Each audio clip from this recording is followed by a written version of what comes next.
시청자 여러분 안녕하십니까? 러시아 우크라이나 전쟁 업데이트로 돌아왔습니다. 오늘 업데이트 내용은 뭔가요? 네, 러시아 우크라이나 전쟁이 드디어 1년이 넘어갔습니다. 어느 한쪽의 일방적인 우세가 아닌 참호전이 펼쳐지며 전형적인 소모전 양상인데요. 우크라이나는 미국을 비롯한 서방의 전폭적인 지원을 받고 있고 러시아는 외로이 홀로 싸우고 있는 것처럼 보입니다. 하지만 러시아 역시 급한 대로 이란과 북한으로부터 드론과 각종 탄약 등을 들여오고 있죠. 그런데요, 최근 중국이 러시아를 지원할 가능성이 제기되고 있습니다. 따라서 오늘은 만약 중국이 러시아를 지원한다면 어떤 무기 체계를 지원할 수 있는지 알아보는 시간을 갖고자 합니다.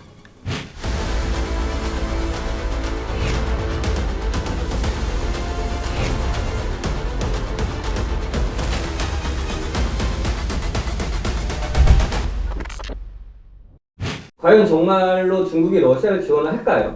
네, AF통신에 따르면요, 지난 2월 19일 토니 블링컨 미 국무장관이 미국 CBS 방송과의 인터뷰에서 이렇게 얘기를 했습니다. 중국이 탄약에서 무기 자체에 이르기까지 치명적인 지원을 제공하는 것을 고려하고 있다. 블링컨 장관은요, 19일 미국 ABC 방송과의 인터뷰에서는 또 뭐라고 말했느냐? 조 바이든 미국 대통령이 지난 3월부터 중국 시진핑 주석에게 러시아에 무기를 보내지 말라고 경고하고 있다고 지적하기도 했습니다. 미 행정부 소식통에 따르면요, 중국이 러시아에 살상 무기 판매를 보류하는 등 선을 넘지 않도록 주의해 왔지만 최근 미중 관계가 정찰 풍선 격추 사태로 얼어붙으면서 중국이 러시아에 살상 무기를 지원할 가능성이 높아졌다고 언급했습니다.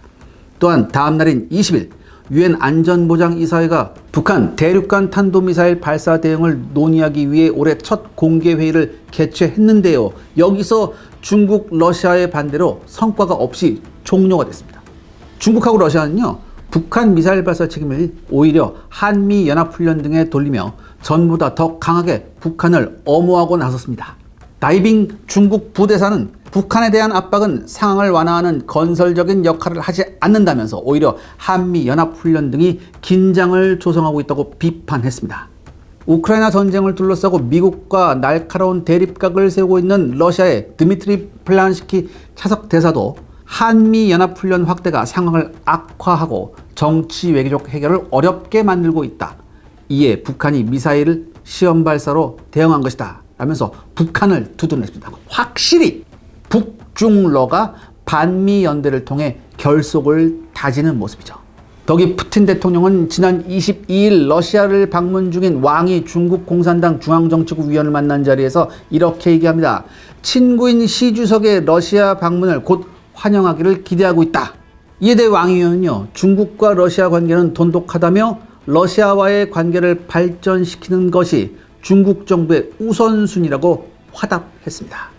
푸틴과 시진핑은 작년 2월과 9월 정상회담을 2번이나 가졌죠. 그리고 긴밀한 관계를 유지하고 있습니다. 중국은 이미 서방의 대러 제재에 반대하면서 러시아산 석유와 가스를 수입했고요. 러시아는 중국으로부터 군사 목적으로 활용할 수 있는 마이크로칩 등을 수입하고 있죠.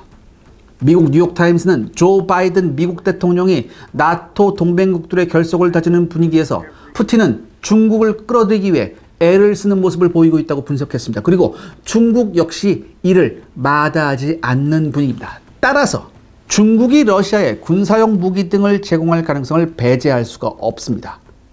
서방만 지원하는 법이 어디 있는가라고 받아치고 있어요. 또한 중국은요, 나름 이 기회에 자국산 무기를 홍보할 욕심도 있는 것 같습니다. 중국이 어떤 무기를 지원할 수 있을까요?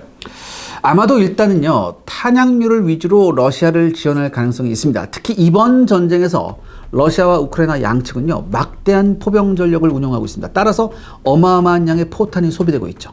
러시아와 중국의 포병 탄약 체계는요, 동일합니다.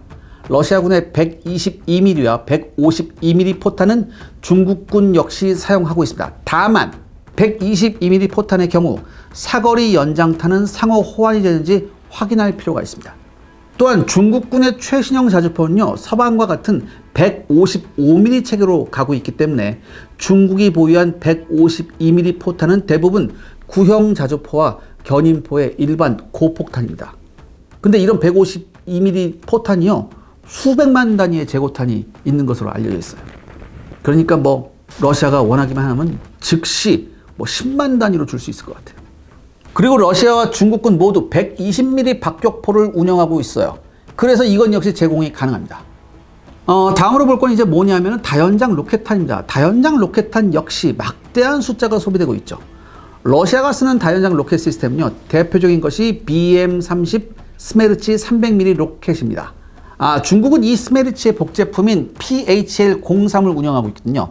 따라서 기본형 로켓탄은 호환이 가능해요. 다만 스메르치의 경우에 정밀도를 위해서 글로나스 시스템을 쓰고 PHL-03은 베이도우 위성 항법 시스템을 사용합니다.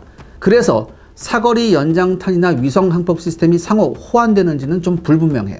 그렇지만 이제 일반탄은 이런 문제 없이 호환이 가능합니다. 러시아는 이 밖에도 220mm 로켓탄을 사용하는 BM-27 그리고 122mm 로켓탄을 사용하는 BM-21을 운영하고 있는데요. 이 두 시스템 모두 중국이 막대한 양을 이미 사용하고 있습니다. BM-21 같은 경우에는 북한도 엄청난 양을 보유하고 있죠.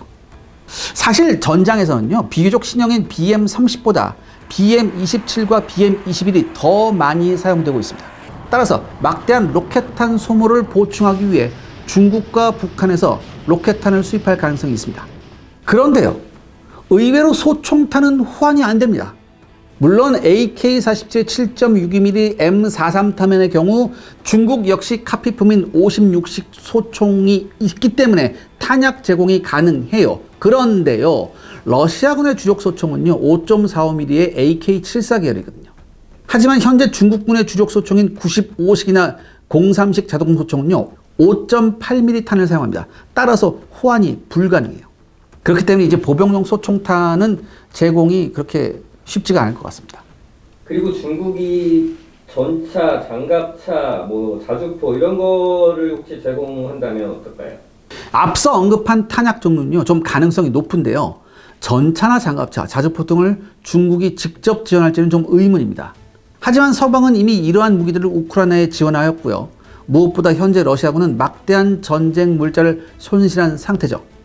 여기서 한번 우리가 통계를 살펴봐야 됩니다. 통계마다 다소의 차이가 있지만 우크라이나 국방부가 밝힌 바에 따르면 러시아는 3,350대의 전차, 6,593대의 장갑차, 2,352대의 자주포를 잃었다고 주장하고 있습니다.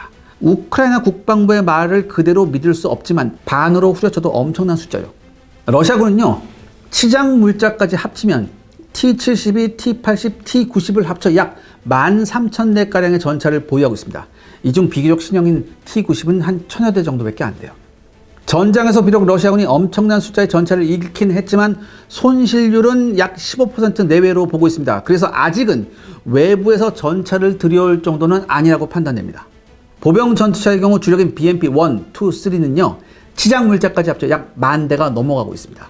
이들 역시 손실률은 20% 안쪽일 것으로 추산됩니다. 따라서 아직은 이 보병 전투차도 여유가 있는 편이라고 말씀드릴 수 있습니다. 다만 자주포는 손실률이 굉장히 큰 것으로 파악돼요.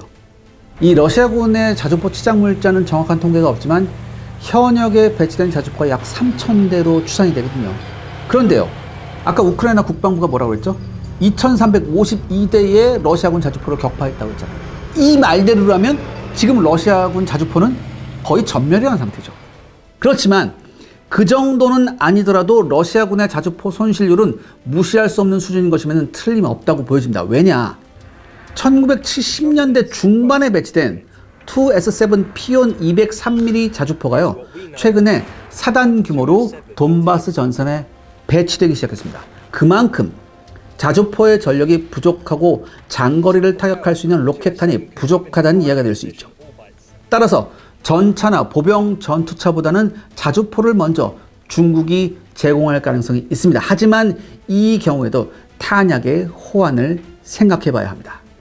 제가 아까 언급했듯이 중국의 최신 자주포 시스템은요, 서방과 같은 155mm 체계로 가고 있습니다. 러시아와 동일 구경의 포탄을 사용하는 중국군의 자주포는요, 152mm 포탄을 사용하는 83식 자주포와 122mm 포탄을 사용하는 07식 및 89식 자주포가 있습니다. 하지만 이들 자주포는요, 모두 사정거리가 20km 내외입니다. 따라서 40km 이상의 사정거리가 요구되는 러시아 우크라이나 전쟁의 전장에서 과연 이 중국차 자주포가 얼마나 쓸모가 있을지는 의문입니다. 이런 저성능의 자주포를 들여와서 보급 체계를 복잡하게 할 바엔 그냥 포탄만 수입하는 쪽이 훨씬 합리적일 것입니다. 이는 전차와 보병 전투차도 마찬가지죠. 중국 전차 역시 러시아제 전차와 동일한 125mm 전차 포탄을 사용하지만 포탄 이외의 구성품은 전혀 다릅니다. 보병 전투차 역시 100mm 저하포나 30mm 기관포는 BMP 시리즈와 탄약 호환이 가능합니다만 엔진 등 수리 부품은 상이해요. 따라서 아직 전차나 보병 전투차에 치장 물자 여유가 있는 러시아가 굳이 중국제를 들여와서 보급의 복잡성을 가중시킬 그런 바보짓을 할 것 같지는 않습니다. 그거 말고 다른 무기 체계는 없나요? 아마도요, 러시아가 가장 원하는 것은요, 중국제 드론 무기 체계일 것 같습니다. 개전 초에 러시아는요, 중국의 정찰용 드론을 요청했지만 중국이 서방의 눈치를 보느라 거절한 그런 예가 있었어요. 이후 러시아가 이란제 드론을 대량 수입해 야무지게 써먹는 것을 보고 아마도 중국은 많은 생각을 했을 겁니다. 실제 우크라이나 전쟁에서 러시아군이 공습용으로 대거 사용한 이란산 드론이요, 아시아와 중동 각국에서 잇따라 수입에 나서면서 이란 드론 수출이 활발해진 것으로 알려져 있습니다. 그리고 지난 21일 미국 경제 매체 포브스는요, 이란 정부 고위 관리의 말을 인용해서요, 전 세계 90개국이 이란 드론을 사기 위해 줄을 서고 있다며 중국도 1만 5천 대에 달하는 대량 주문을 할 정도로 이란산 드론의 인지도가 커졌다고 얘기하고 있습니다. 향후 이란은 러시아에 건설될 대규모 드론 공장 시설을 통해 러시아군에 수천 대에 달하는 드론을 공급할 예정입니다. 그리고 역시 지난 2월 5일 월스트리트 저널은요, 이란 혁명 수비대 산하 우주 항공 관련 기관을 끄는 압둘라 메흐라비 장군과 이란 핵심 방산 기업인 쿠두스 항공산업 대표 가셈 다마반디안 등 고위급 대표단이 러시아 타타르스탄 공화국에 위치한 옐라부가를 다녀왔다고 보도했습니다. 이 옐라부가는요, 러시아 수도 모스크바에서 동쪽으로 약 965km 떨어진 도시입니다. 이란 대표단과 러시아 당국자는 옐라부가 부지를 둘러보면서 이란제 드론을 최소 6,000대 생산할 수 있는 공장을 짓는 계획을 논의한 것으로 전해지고 있습니다. 사실 중국제 드론은요, 이란제 드론보다 한 수 위라고 평가받고 있습니다. 특히 중국의 자폭 드론을 러시아가 매우 관심 있게 보고 있습니다. 중국 전자과기집단공사라고 있습니다. CETC라는 곳인데 드론들이 무리를 지어 발사되는 시험을 진행했습니다. 공개된 영상에 따르면요, 미사일 발사대와 비슷하게 생긴 드론 발사대에서 드론 수십 개가 발사됐죠. 이후 이 드론들은 조종하는 사람의 지시에 따라서 벌떼처럼 모여들어서 기동합니다. CH-901이라는 명칭이 부여된 이 드론은요, 길이가 1.2m, 무게는 9kg에 불과하지만 공중에서 최대 120분, 즉 2시간을 날 수 있고요. 시속 최대 150km로 목표를 향해 돌입할 수 있습니다. 발사대에서는요, 무려 48개의 자폭 드론을 한꺼번에 투사할 수 있는데요. CETC는요, 이 발사대를 헬리콥터에 실어 공중에서 드론을 발사하는 그런 계획도 있다고 합니다. 만약 CH-901이 러시아에 공급되어 전선에 투입된다면 우크라이나군은 꽤나 고생할 것 같습니다.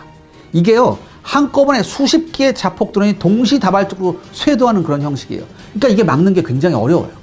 다만 탄두의 이력이 비교적 약해요. 그렇기 때문에 포탑 상면을 정확히 타격하지 않는 한 전차를 파괴하는 것은 힘들 것 같아요. 하지만요, 장갑차 같은 소프트 스킨 차량에는 충분한 위력을 발휘할 가능성이 있습니다. 그리고 이게 나름 고폭탄이기 때문에 이 보병들에 대해서 만약에 쇄도한다면 보병에 대한 피해도 엄청날 거예요. 시청자 여러분들의 구독과 좋아요는 영상 제작에 정말 큰 도움이 됩니다. 여러분들 부탁드리겠습니다.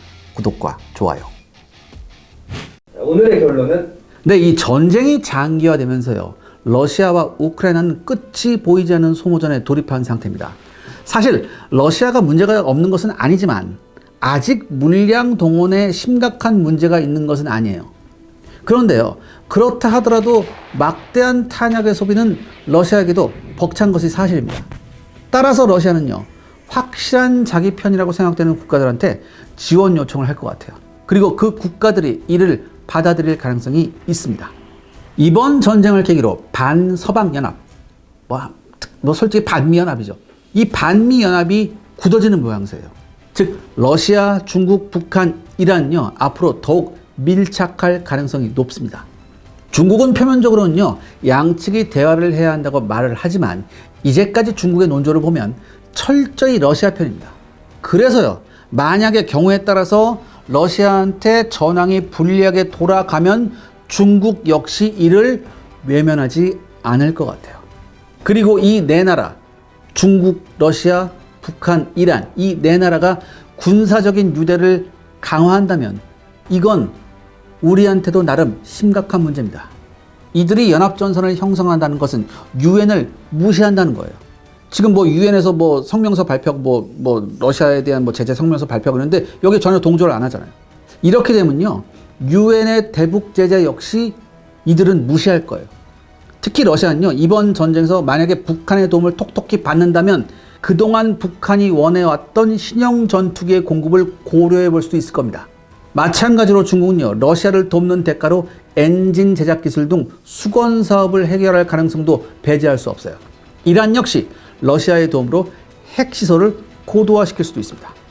따라서 이번 러시아 우크라이나 전쟁은요, 단순한 유럽에서의 전쟁이 아닌 전 세계에 파장을 미칠 수 있는 그런 전쟁입니다. 그리고 우리에게도 위협이 될 수 있는 전쟁이라는 것을 우리는 반드시 기억해야 합니다.